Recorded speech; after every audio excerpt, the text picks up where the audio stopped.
Now listen close, 'cause even a quiet place has its limits. A hollow can hold sorrow. It can hold secrets. It can hold the weight of a family's silence for longer than any one person can. But there comes a day, always a day, when the land says, that's enough now. And child, that day came to Whisperwind Ridge like a breath that had been held too long. The hollow's last echo. It started with a heaviness in the air. Not storm heavy, not danger heavy, just full. Full the way a heart gets full when it's been holding back tears for years. Mara felt it first. She stepped onto the porch and the boards creaked under her feet like they were tired of carrying her guilt. Calla felt it too. She pressed a hand to her chest, like something inside her was echoing back at her from far away. And Junie Mae, that child froze mid-step, eyes wide, head tilted like she was listening to the world breathe wrong. "The hollow's about to speak," she whispered. The sound rose slow, not from the ridge, not from the river, not from the wind.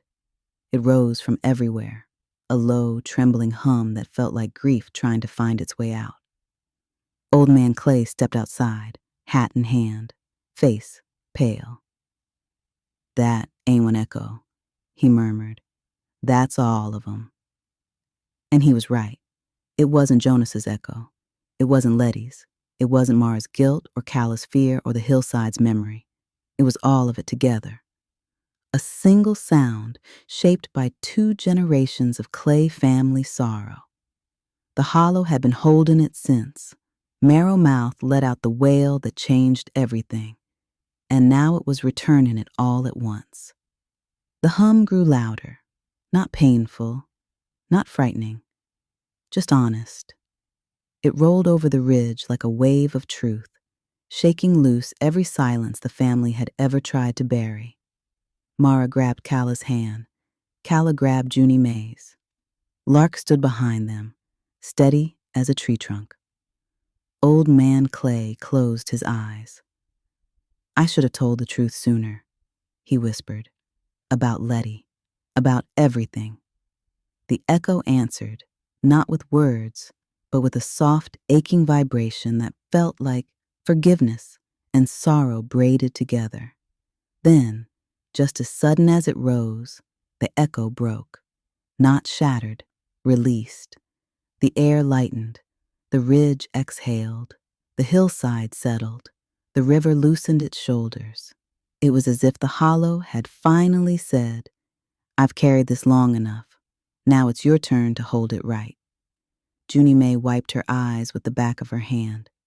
"It wasn't angry," she whispered. "It was tired." Old Man Clay nodded.